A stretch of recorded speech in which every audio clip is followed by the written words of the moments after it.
BMC Capital, comme à son habitude, essaie de favoriser un climat serein et, je dirais, d'échanges assez développés entre émetteurs et investisseurs. Et c'est dans ce cadre que notre groupe, qui est filiale de Bank of Africa, a organisé pour sa 3e édition le Moroccan Equity Summit, événement majeur de la finance au Maroc, où on a essayé de rassembler, de regrouper, de mettre en relation une quarantaine d'investisseurs avec plus d'une trentaine d'émetteurs. Alors cette année, la nouveauté, c'est que nous avons l'honneur d'accueillir avec nous aussi bien de nouveaux émetteurs marocains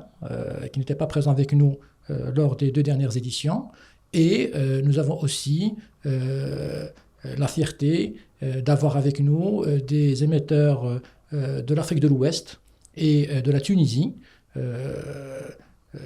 En fait, c'est les 2 places sur lesquelles notre groupe est déjà présent et où on a une couverture assez développée sur ces 2 marchés africains.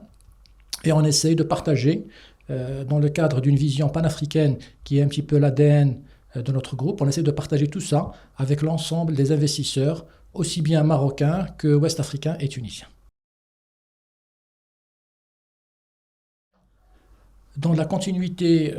de ce qui s'est passé en 2023, avec un marché bien orienté, l'année 2024 aussi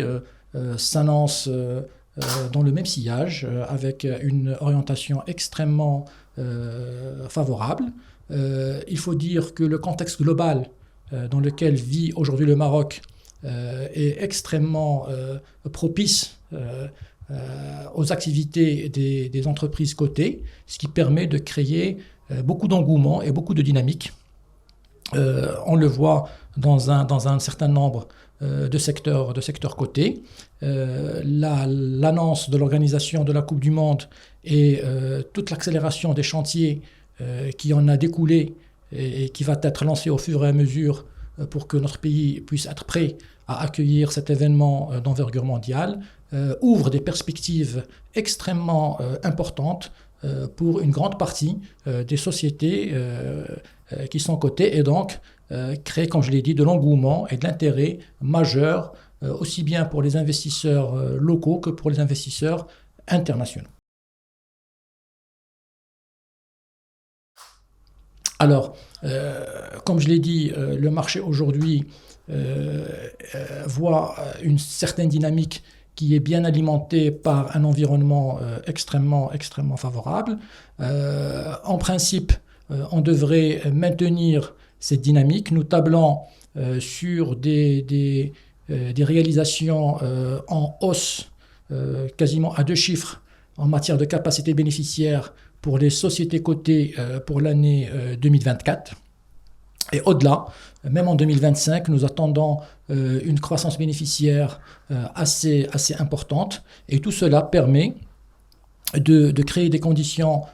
favorables et attrayantes pour les investisseurs. Le marché aujourd'hui traite toujours à des niveaux de valorisation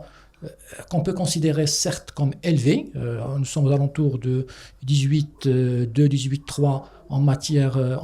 de valorisation, mais on est bien en deçà de la moyenne des 5 dernières années, ce qui montre qu'il y a toujours du potentiel pour les investisseurs qui peuvent aujourd'hui encore trouver des gisements des gisements de profitabilité assez intéressantes sur un certain nombre de sociétés cotées qui elles-mêmes aujourd'hui ont, comme je l'ai dit, des perspectives fort élevées, notamment dans le BTP, dans la promotion immobilière, aussi dans les activités de santé, et bien sûr, derrière tout cela, il y a aussi le secteur bancaire qui devrait en principe financer toute cette dynamique sur les années à venir.